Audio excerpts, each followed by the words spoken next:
Who exactly would be interested in Meghan Markle as a political candidate in the US? Her PR team is working overtime these days. Hello, everyone. Welcome back to the King YouTube channel.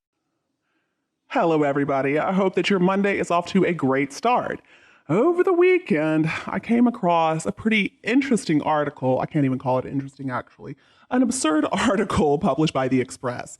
The headline is, Meghan Markle billed as interesting candidate as U.S. political dream gets major revival. Well, we can say a lot about Meghan's PR people, but we certainly cannot claim that they're not trying. Even though there are many reasons they should give up this ridiculous dream, it looks like they're hanging on to it. I don't know if it's Meghan telling them to put this stuff out or if they really think it's a good idea, but here we are again. So let's go through the article a little bit together. So the first paragraph tells us that Meghan Markle making a move into U.S. politics has gotten a huge revival. I'm really not sure, though, what they are basing this on. I mean, revival? Who on earth is reviving this ridiculous notion? But anyway, we find out that Meghan was linked to the Senate seat left vacant by the death of Dianne Feinstein. So they're trying to convince us that the seat could have been Meghan's, but Gavin Newsom decided to choose somebody different on an interim basis, though, so maybe it's still going to be Meghan in the end. And the next paragraph tells us that Meghan is rumored to be considering a move into U.S. politics. We've been hearing about this rumor for quite a while now, but the rumor is coming from Meghan and her PR people. And they also tell us that Meghan was getting guidance from Gavin Newsom. Last I checked, Gavin Newsom didn't want a thing to do with her. He had stopped taking her phone calls, so I'm not sure exactly how he's still guiding her. We're reminded that Meghan came out in force in 2020 to encourage Americans to vote in the presidential election. Yes, we know that happened, and even back then we talked about how wrong that was because Meghan Markle holds a British title. Back then, she and Harry had no business sticking their noses into politics, and we can say the same about today. And then the next paragraph, if the former actress decides to enter U.S. politics, she would come under huge pressure from conservatives to be stripped of her royal titles. I do love how they're acting like all liberals, all lefties are going to be big fans and supporters of Meghan Markle. Well, folks, I may not be a left-winger, I may not be a liberal, but at the same time, I would think most Democrats would see that Meghan Markle running for any position is a huge mistake. The only reason I could think of for Democrats to choose Meghan Markle to run for anything would be because they don't want to win. And then we get to hear from Eric Schiffer, chair of Reputation Management Consultants. So this guy told Newsweek Americans are not going to be biased by titles. They're going to look at confidence and they're going to look at likability and whether she really supports and will fight for the issues that matter. We do know that Meghan has a deep track record in fighting for the environment and for mental health, for young people and for equality. And if those issues are on the ballot, she would be an interesting candidate. Okay, so I had to look up who exactly is this Eric Schiffer guy. Well, I wasn't shocked to find out that Eric Schiffer is clearly just one of those wealthy Hollywood elite. He lives in Southern California, he's a billionaire, so basically he has no business telling us, ordinary people, who we should consider to be an interesting candidate. The fact that he considers Meghan to be an interesting candidate, in fact, tells us that we shouldn't consider voting for her at all because we know whose pocket she is already in. So by endorsing Meghan, really he's telling us something that we already knew. He's telling us that if Meghan Markle were ever to hold a political seat, she wouldn't do a thing to fight for us normal people. Instead, she would focus all her time and energy on getting tax breaks for the incredibly wealthy. But I guess the Express doesn't want us to believe this is just a puff piece from Meghan's team, even though that's exactly what it is, so they included a few quotes from Niall Gardner. He's the director of the Margaret Thatcher Center for Freedom at the conservative think tank Heritage Foundation. And of course, he's not a big fan of this idea of Meghan entering U.S. politics.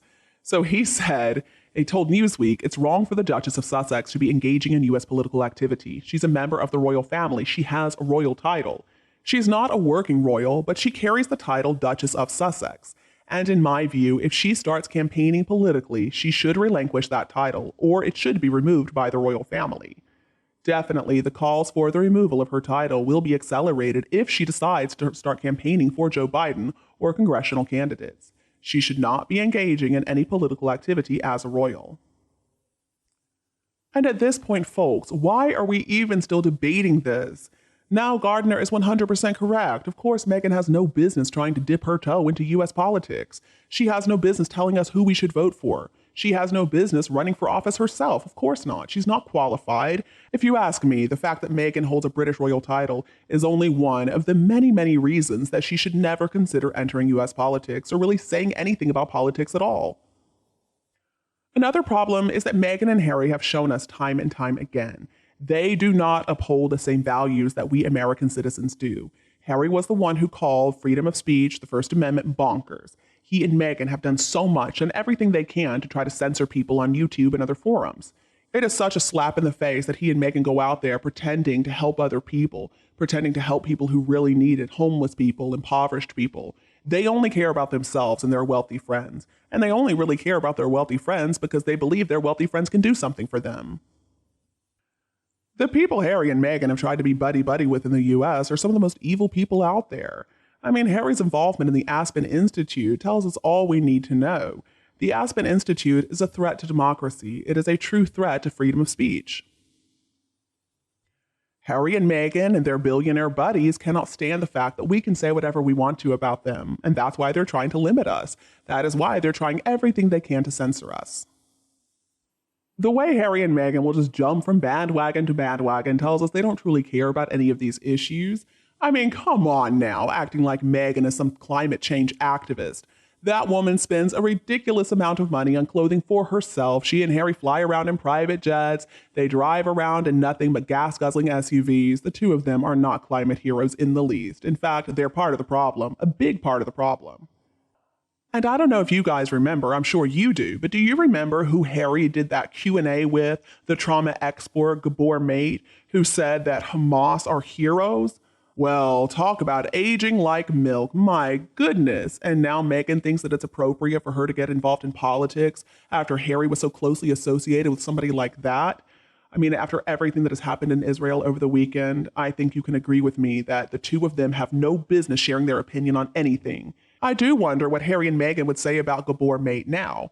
Knowing those two, they'd probably flip-flop as always because now it's not popular to call Hamas heroes. But I remember when I heard that he had said that, I said, why on earth is Harry getting involved with a guy like that? No, that's not somebody I would ever agree to be up on stage with. Trauma expert, my foot. So I think in light of everything that is going on in the world today, it's even more insulting that Harry and Meghan think that it's appropriate to put out all these PR puff pieces. I mean, come on. Why don't they just acknowledge the fact that they're irrelevant, that nobody cares about them, and the best thing they could do is just focus on their personal lives. Focus on actually building something meaningful. Focus on helping people in a real way. Meghan and Harry need to realize that we, the people, are sick and tired of seeing them get up in front of a captive audience, all full of hot air, all self-important, and telling us how we need to live our lives. Enough is enough. And you, what do you think about the gruesome twosome? Please let me know below in the comments section. Please don't forget to subscribe to our The King YouTube channel to get more updates in the future. Thank you so much for tuning in. Have a lovely evening, and we'll be back to see you tomorrow. Bye. I love you all.